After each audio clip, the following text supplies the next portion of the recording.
आज की सबसे बड़ी अंतर्राष्ट्रीय खबर आपके लिए यह है कि रमजान के इस पवित्र महीने में दुनिया के दो मुस्लिम देश पाकिस्तान और अफगानिस्तान के बीच एक युद्ध शुरू हो चुका है।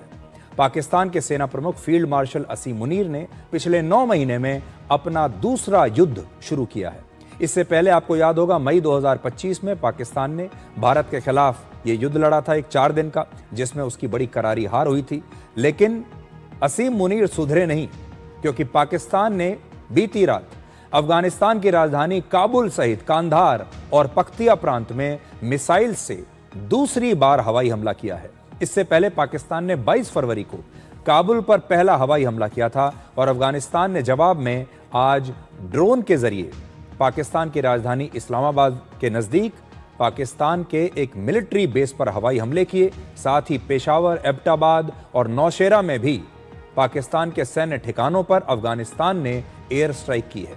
यानी अफगानिस्तान ने सीधे इस्लामाबाद पर हमला किया है, जो पाकिस्तान की राजधानी है, और यहां पर हमला करना बहुत बड़ी बात है। लेकिन पाकिस्तान का दावा है कि उसने अफगानिस्तान के इस ड्रोन हमले को नाकाम कर दिया और उसे कोई खास नुकसान नहीं हुआ। पूरी दुनिया को पहले से ही यह डर है कि अमेरिका और ईरान के बीच किसी भी समय एक बड़ा युद्ध शुरू हो सकता है, लेकिन उससे पहले ही पाकिस्तान और अफगानिस्तान के बीच यह नया युद्ध शुरू हो गया। सबसे महत्वपूर्ण बात यह है कि यह युद्ध भारत की सीमा से सिर्फ 450 किलोमीटर दूर, यानी हमारे बहुत नजदीक हो रहा है और भारत इससे अछूता नहीं रह सकता।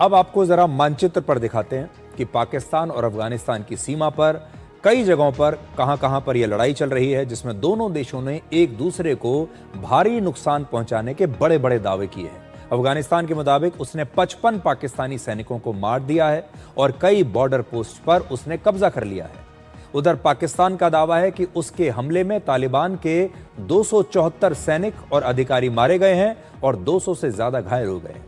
हालांकि इन दावों की स्वतंत्र पुष्टि नहीं हो पाई है। आप जानते हैं, जब युद्ध होता है दो देशों के बीच में, तो वो सब अपने बड़े बड़े दावे करते हैं, जिसकी पुष्टि करना बड़ा मुश्किल होता है उस समय। यानी असली नुकसान इससे कहीं ज्यादा भी हो सकता है और कम भी हो सकता है। आज पाकिस्तान ने खुद यह कबूल किया है कि अफगानिस्तान ने सीमा पर 53 स्थानों पर हमला किया, जिसमें 12 पाकिस्तानी सैनिक मारे गए हैं। पाकिस्तान के रक्षा मंत्री ख्वाजा आसिफ ने सोशल मीडिया पर लिखा कि तालिबान ने अफगानिस्तान को भारत की एक कॉलोनी बना दिया है और तालिबान भारत के लिए पाकिस्तान से एक प्रॉक्सी वॉर लड़ रहा है। अब देखिए, पाकिस्तान ये कहता है कि भारत और अफगानिस्तान इस समय मिले हुए हैं। समय का चक्र देखिए, एक जमाना था जब पाकिस्तान खुद अफगानिस्तान को भारत के खिलाफ इस्तेमाल करता था। दिसंबर 1999 में कांधार हाईजैक, आपको याद होगा, कांधार हाईजैक में इस इंडियन एयरलाइंस के इस प्लेन को हाईजैक करने के बाद पाकिस्तान ने अपने आतंकवादियों को भारत से रिहा करवाया और तब इन आतंकवादियों का पाकिस्तान लौटने पर भव्य स्वागत हुआ था और इस हाईजैक में सबसे ज्यादा समर्थन मिला था अफगानिस्तान से पाकिस्तान को। तालिबान उस समय पाकिस्तान की टीम में खेल रहा था। पाकिस्तान पिछले लगभग 40 वर्षों से आतंकवादियों के जरिए भारत से एक प्रॉक्सी वॉर लड़ रहा है और अब उल्टे भारत पर ही वो आरोप लगा रहा है कि भारत अब पाकिस्तान से लड़ने के लिए अफगानिस्तान का प्रयोग कर रहा है। पाकिस्तान के रक्षा मंत्री ने यह भी लिखा है कि अब अफगानिस्तान के साथ एक खुला युद्ध शुरू हो चुका है और फिर वो आगे लिखते हैं कि अब दमादम मस्त कलंदर होगा। किसी कॉमेडी शो जैसा ये लग रहा है। यानी हमला करके अफगानिस्तान के निर्दोष लोगों की हत्या करना पाकिस्तान के लिए एक मनोरंजन जैसा है। पाकिस्तान के विदेश मंत्रालय ने चेतावनी दी है कि अब अफगानिस्तान की किसी भी उकसावे वाली कार्रवाई का पाकिस्तानी सेना बड़ा जवाब देगी। तालिबान ने भी जवाब दिया है कि अगर पाकिस्तान इस युद्ध को जारी रखता है तो अफगानिस्तान भी करारा जवाब देगा और अफगानिस्तान के हाथ पाकिस्तान की गर्दन तक पहुंच गए हैं।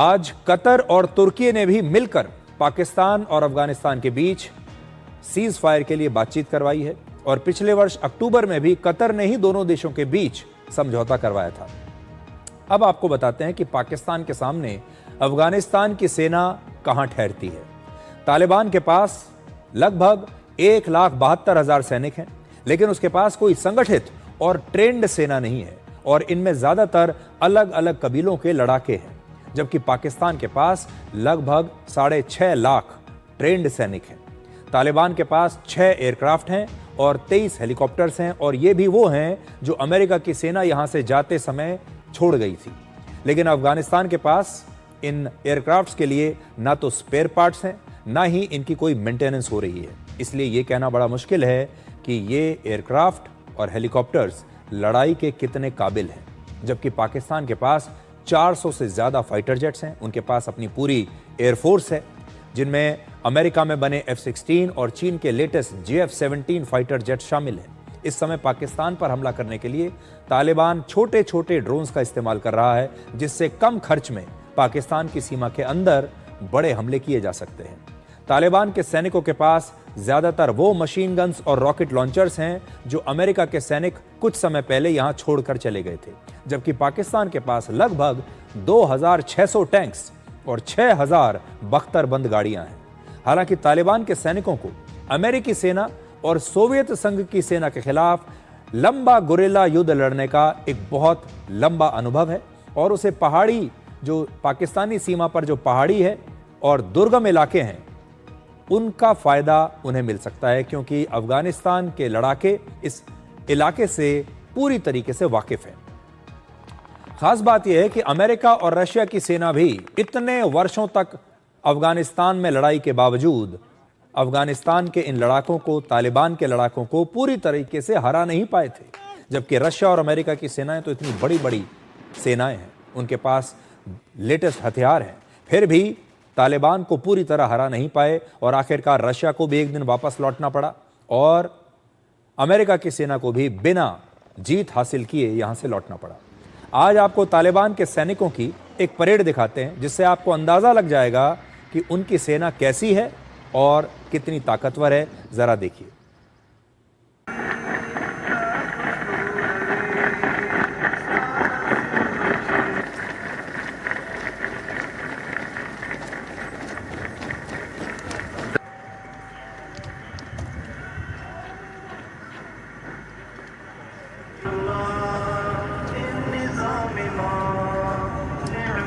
लादी लिबासी पतंद जलूर जमाकेदती रेडो पहाल की थी। तो जब आप ये तस्वीरें देखेंगे तो आप ये पाएंगे कि कहने को तो अफगानिस्तान की ये सेना पाकिस्तान के सामने कहीं नहीं ठहरती। अगर हथियारों की बात करें, अगर रिसोर्सेज की बात करें, पैसे की बात करें, बख्तरबंद गाड़ियों की बात करें, अफगानिस्तान के पास तो अपनी खुद की कोई संगठित एयरफोर्स तक नहीं है और पाकिस्तान के पास तो 400 फाइटर जेट्स वाली एयरफोर्स है। अफगानिस्तान के पास कोई संगठित ट्रेंड सेना भी नहीं है। लेकिन अफगानिस्तान के इन लड़ाकों के पास एक चीज है जो पाकिस्तान के पास नहीं है, और वो है पैशन, वो है बहादुरी, वो है जज्बा। और अफगानिस्तान के लड़ाके इतने जज्बात के साथ लड़ते हैं, इस जज्बे के साथ लड़ते हैं कि अमेरिका और रशिया की सेना भी इन्हें हरा नहीं पाई। इसलिए पाकिस्तान के पास हथियार बहुत होंगे, शायद पैसा भी इनसे ज्यादा होगा, फाइटर जेट्स भी इनसे ज्यादा होंगे, टैंक भी इनसे ज्यादा होंगे, लेकिन बहादुरी इनके जैसी नहीं है। एक बड़ी मशहूर कहावत है, Afghanistan is the graveyard of empires. Hindi में इसका मतलब है कि अफगानिस्तान वो जगह है जहां बड़े बड़े साम्राज्य दफन हो चुके हैं। दुनिया की कई बड़ी बड़ी शक्तियां जैसे अमेरिका, सोवियत संघ और ब्रिटिश साम्राज्य ने भी अफगानिस्तान पर कब्जा करने की कई कोशिशें की, लेकिन इन सभी को वहां से पराजित होकर ही वापस लौटना पड़ा। इनमें से कोई भी अफगानिस्तान पर कब्जा नहीं कर पाया। पाकिस्तान ने अफगानिस्तान को भारत के खिलाफ अपना हथियार बनाने की तैयारी वर्ष 1971 में ही शुरू कर दी थी। तब पूर्वी पाकिस्तान अलग होकर एक नया देश बन गया था जिसका नाम है बांग्लादेश। पाकिस्तान को यह बहुत बड़ा जख्म भारत ने दिया था और पाकिस्तान इसका बदला लेना चाहता था।